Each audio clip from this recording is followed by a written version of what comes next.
Hello and welcome to America in Focus. I'm Dan McCaleb, Executive Editor of the Center Square Newswire service.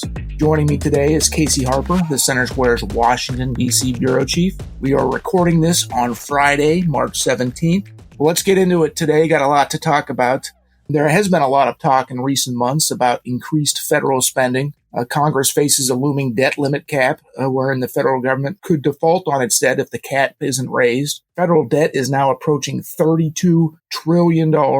President Joe Biden recently unveiled his budget proposal for the next fiscal year that includes more increased spending. This week, Casey, you took a deeper dive into Biden's spending proposal and uncovered what many fiscal hawks describe as questionable spending abroad. Tell us about your exclusive story. Yeah, that's right. I mean, Biden's budget is bigger than ever, especially, compared to his requests in recent years. And of course, we have this new plateau of spending because of the pandemic. And as I dug through the budget, which is very long, there's, kind of endless spending items when you have trillions and trillions of dollars. But one thing that's interested me for a while and that's included in this budget is $3 billion to push Biden's gender and sexuality agenda around the world. Now, this is questionable for a couple of reasons. One, just because that's $3 billion is a lot of money to spend in other countries on this kind of more ideological issues versus money that could have been spent here in the U.S. where we do have a lot of problems. And then the second thing is some of that money goes to things like the LGBT agenda. And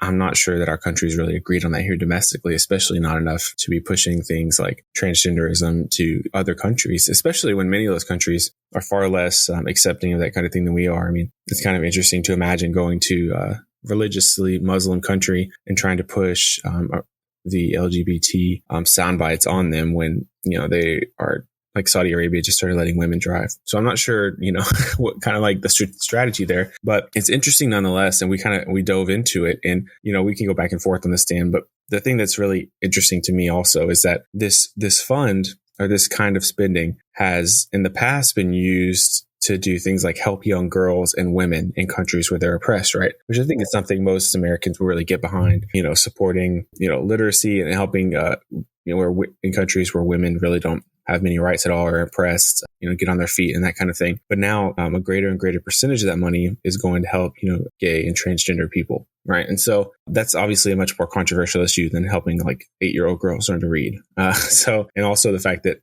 a percentage of the money that would have been going to help these kind of girls is now going to the more controversial LGBT agenda. It's definitely something that I haven't heard anyone talking about, and I wanted to bring it to the light. And with all the domestic issues we have in this country right now, and we'll get into a couple of those in just a second here, with the Ukraine war and the federal government, federal taxpayers, I should say, sending tens and tens of billions of dollars to Ukraine. U.S. taxpayer dollars being spent overseas has been, in the spotlight lately, particularly because of the Ukraine war.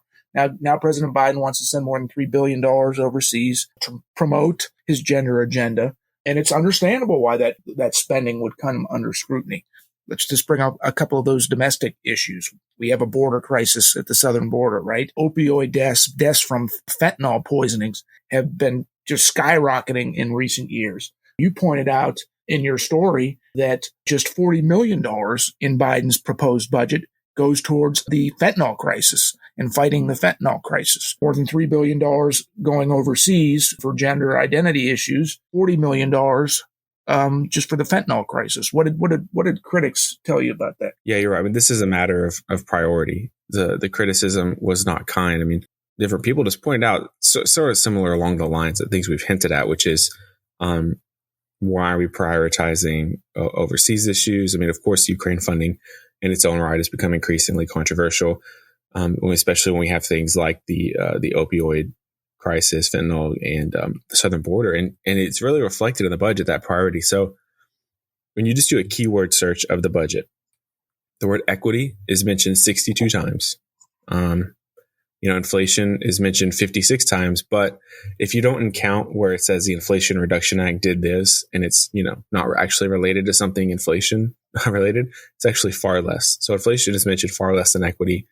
The borders mentioned half as much as equity. Poverty is mentioned a third as much as equity. Ukraine even is only mentioned 13 times. Opioid and fentanyl combined is only mentioned 6 times. 1/10 of the amount of times that equity is mentioned. And so That's, I'm really not trying to just pick on one issue. I think with this $3 billion funding and, several $1 trillion budget, but I think it highlights a real pattern and a focus for the Biden administration. It's interesting because when Biden speaks about the budget and gives his public address, his speech does not reflect that, what I just said to you. The speech talks more about certain issues that you might expect from Biden. When you actually read the budget, it's all about equity and very little about some of these other topics that are important to Americans. So I think this story is important because it highlights that shifting focus for the Biden administration onto equity and away from some of these other issues. Right. And as we mentioned up top, with U.S. debt soon to hit $32 trillion mark, with U.S. taxpayers funding more and more interest payments on that debt, that means less money for spending on certain domestic issues. So every line item of President Biden's, and when Congress starts to weigh in, Congress's budget should be scrutinized by journalists, by taxpayers, because we're spending this country into a crisis.